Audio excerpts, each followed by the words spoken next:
Okay, I'm back again. My name is Yusef-Lateef, and this is part 4 of my visual argument for my not my musical arts, I'm so sorry, for my writing 101 class, Professor Justice. Shout out to Professor Justice. Basically, part 4 is really I'm going to delve back into, um, I'm going to get back into the 80s. Because, like I said in part 3, the 80s was a very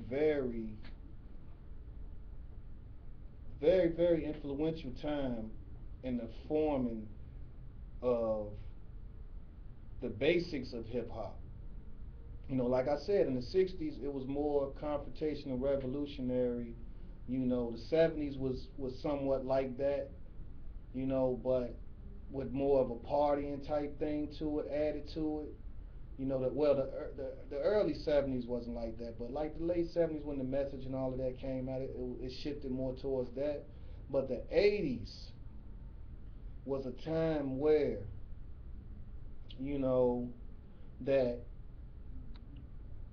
rappers looked like us, and what I mean by us is my age demographic. Like it looked like what we dressed when we wore Levi's, or we wore you know um, Lee jeans or whatever, anything that we was wearing at school was mostly the things that rappers wore. Then as time went on, they started influencing us because the more money they started making, they didn't want to look like the average Joe Blow, so we started following them. But when in the '80s, all in the early '80s, all of us looked alike basically. You know what I'm saying? You couldn't tell one from the other. But you know, the '80s, like, it really bred some of the greatest MC storytellers of all time. And I know that I'm going to miss some, but I can only give you my favorites, and I might even miss some of my favorites because, like I say, I'm on a time constraint. I can only do 9, 10 minute clips just so I can make sure that it gets through on time. Okay, now I spoke on Run DMC. That's my personal god. Those are my godfathers. Those are my dons. Those are the ones that I looked up to, the very first ones. But after that, you know, it was LL Cool J. It was LL Cool J. And the reason why it was LL Cool J was because he was the first rapper that actually made songs about girls that guys didn't have a problem saying. Like, I need love. When I'm alone in my room, sometimes I stare at the wall, and in the back of my mind, I hear my conscience call, telling me I need a girl who's as sweet as a dove. For the first time in my life, I see I need love. I remember that song vividly. And it's like when you when you listen to something and it affects you so profoundly, you have no choice but to love it. Like I said, the girls. LL was like the first one that was like the girls came for him. So because the girls like LL, it was a good chance you put on, a LL song. It was a good chance, you know, you know. So, but at the same time, he made songs that probably girls didn't really get, like, I'm bad, radio, stuff that was aggressive for us. You know what I'm saying? Dairy Vet, you know what I'm saying? Google that, you know what I'm saying? You will see that it wasn't all about, when I'm alone in my world and all that, you know what I'm saying? But, it's like, he brung the females and the males together to where they was even more accepting of it because I mean you had I'm gonna tell you like probably 1 out of 10 girls actually was in love with rap. I ain't gonna say I'll say 3 out of 10, and those are the ones that was probably trying to that like to do it themselves, that was in some sort of poetry, into some things like poetry or different things like that, but they wasn't really into it. But when LL came, it was like excuse me, it was like, okay, I like this. So he kind of brung us together. So you know LL, KRS-One. Okay, I'm gonna get back with him, but Rakim, Rakim. Oh man, Rakim, the best lyricist ever. You know, if not the best, top three. You know, Big Daddy Kane.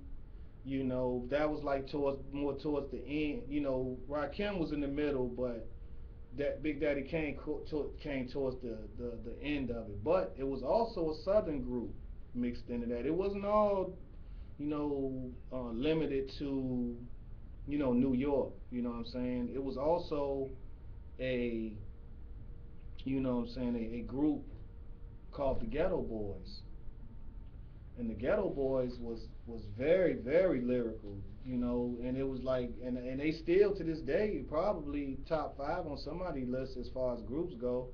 But I was more into Scarface, which was the lead rapper. He was the best. He's still one of the best rappers ever. But that's another story for another day. But we go with the Ghetto Boys. Okay, leading up until the late '80s, which the was when the world stopped. Basically, let's keep it real. When the world stopped was when NWA hit the stage. And the reason why I say that is because good and bad. I'm not gonna sit up and say that they was like role models, because that would be a lie. They was role models for people that wanted to know the truth, but at the same time, they wasn't necessarily giving you a whole lot of food for thought. But like I said, NWA. But I'll get into them in my next part.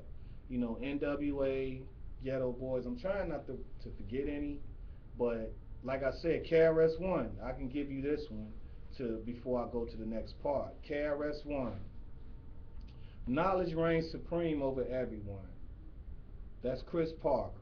Chris Parker was basically Gil Scott Heron and the Last Poets put into an MC, put into a rapper, because from the time he came out, he never rapped about anything other than revolutionary type stuff. I mean, he had songs mixed in there, like when he had his little, beef with the Juice Crew and different things of that nature. I mean, he had a few rhymes that was kind of ignorant. Let's keep it real. But for the most part, he was revolutionary. Him, Public Enemy. Oh, I can't believe I forgot about Public Enemy. But at that time I wasn't really into no revolutionary stuff. So but Public Enemy and KRS-One were the best examples of revolutionary rappers from that branched off from the Last Poets and Gil Scott Heron. So I can go on and on. Like I said, I can go on and on. I mean, this has been my life for 30 years, so it's like, I can go on and on. But we're going to get into, in my next part, we're going to get into NWA and how they sent shockwaves through culture, period. Not just our culture, not just African Americans, but every culture you could think of. And I'll get back with you in a minute. This is part four, Professor Justice, visual argument. See you in 5.